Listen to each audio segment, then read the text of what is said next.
Hello, welcome to Lore Master's Lair. I'm the Laughing Salesman, here today with a caravan full of some iconic occult staples, in celebration of the Dark Archives release. The heat is killing me, but it is not going to stop me from selling you all on two iconic decks of cards, which I'm going to explore today. The infamous Deck of Many Things, and the mythical Harrow. So, ready to be dealt in? First, let's start off the classic nightmare known as the Deck of Many Things. This is a magically enchanted deck of cards which has the power to warp lives and change realities. Beforehand, one announces how many cards they're going to draw and draws them. If they do not draw them within a certain time, the deck draws them for them.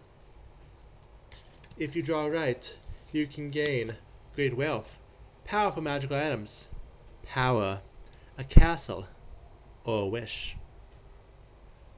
Draw wrong, you lose your strength, your freedom, your intellect, all magical items, or even your very soul.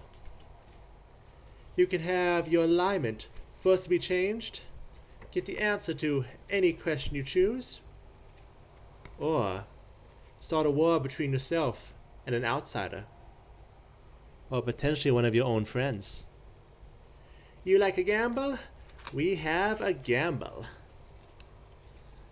In Pathfinder, you can spice things up by throwing in variant cards. Who does not want their memory stripped away instead of all of their wealth?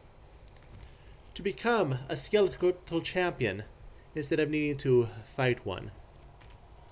Change your gender instead of your alignment. Gain a lover instead of a knight. Become confused instead of losing a friend. Or gain a feat instead of an ability score. And those are just the official ones.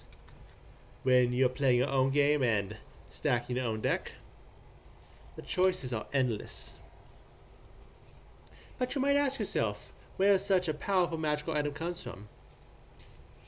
Well, legend tells of what is known as the Mother Deck. Said to have originally been a gift from Desna herself, the Mother Deck was a sentient pack of cards who liked spreading the unpredictability of her powers across Galarian. But when a bad draw caused a massive war, she decided the best way to survive those ungrateful of her whimsy was to create more of herself. So she learned to mind control them. From then on, whenever some poor fool drew the lucky combination of the sun and the moon, not at all what I just drew, but in any way, get a magical item and a wish, the Mother Deck would hijack the process, resulting in the birth of a deck of many things. The Mother Deck still exists somewhere in the world, ready to have fun and hoping she gets lucky. Aren't we all? And of course, where there is risk of death, there are those willing to take that risk. That is the Dire Gambling Club. They are made of people who have drawn from the Deck of Many Things. Or, have said they have. There are usually a few who actually have done the deed in groups, and most are posers. Either way, it's a gentleman's club whose sole purpose is to talk about their past exploits and to look for a new deck. After all, one can only draw from the same deck once, or in one set. Sometimes. It depends what the lore demands. But that is one deck. So let's pull out the other. The Harrow. The Shouty says the first deck was exchanged with the Voricians for the tongue of the first shaman. The Voricians claim the first deck was made from the tears of Desna. The Skinazi claim one of their first won in the first deck in a gamble with Desna. Some look at the legends and the artwork that was made for them and claim its origins are a mix of Viserion and Aslanti. Either way, In recorded history, we know that there used to be a diversity of decks, all first made during the Age of Darkness, all passed down into a clan. However, one hero, Sonore Imlos, left behind a legendary deck, the deck of Harrowed Tales. Slowly, all the cards not in the deck lost their power of prophecy, and the 54 cards, as they are now, were adapted universally.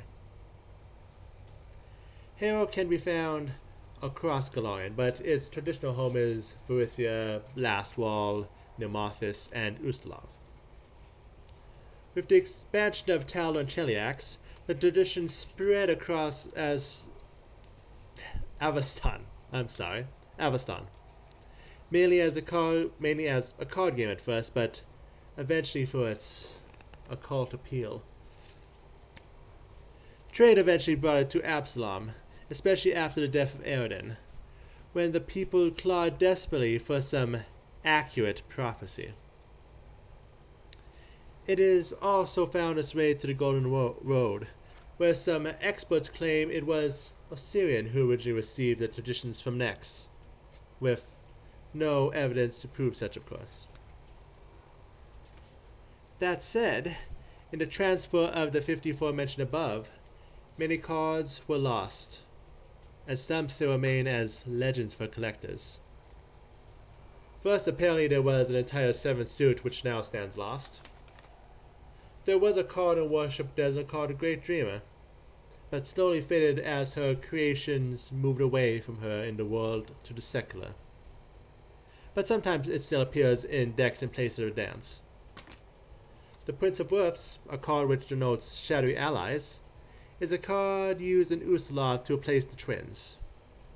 After all, the betrayal the latter represents is just how Ustalav works, so no point even having it in the deck. There was a Solstice, a card in celebration of Midsummer, but had close enough meaning to the paladin that it was kicked to the side. The Wending Way was once a common card in every hero deck, but mysteriously disappeared when elves returned to Golarion. And even today, trying to recreate the card brings misfortune. Then there is a Yellow Prophet, a card which looks too much like a certain outer deity, and in its meaning lost in the Age of Darkness. Which, of course, leads us to the big one, the high value item to which brings us here today, the Harrowed Deck of Many Things. This is a Harrow deck with the power of a deck of many things. Simple as that. If simple as what you described 22 choices ballooning into 54. And with effects like drawing more cards, always being flanked, becoming a werebear, summoning a trader of souls, becoming a noble, creating a demiplane, opening any one lock, growing one size, turn enemies to allies, turn allies to enemies, turn your touch poisonous, survive death once, or to change one event in the past. The best part is it's the card that does that's a unicorn, so that I drew this first is amazing. With so many options, the only question is if you are willing to test the odds. And that is today's episode. I hope you liked today's deal, and that it was worth coming here in this heat. As you might have noticed, I'm trading in my Apple for some interesting items, with the account staying around a bit after the Dark Archive has passed. Regardless, that's everything on today's card. Hope to see you when I come around again. Until then, the Lore Master still has a couple more tricks up his sleeve for this month, and looks forward to you coming around next week.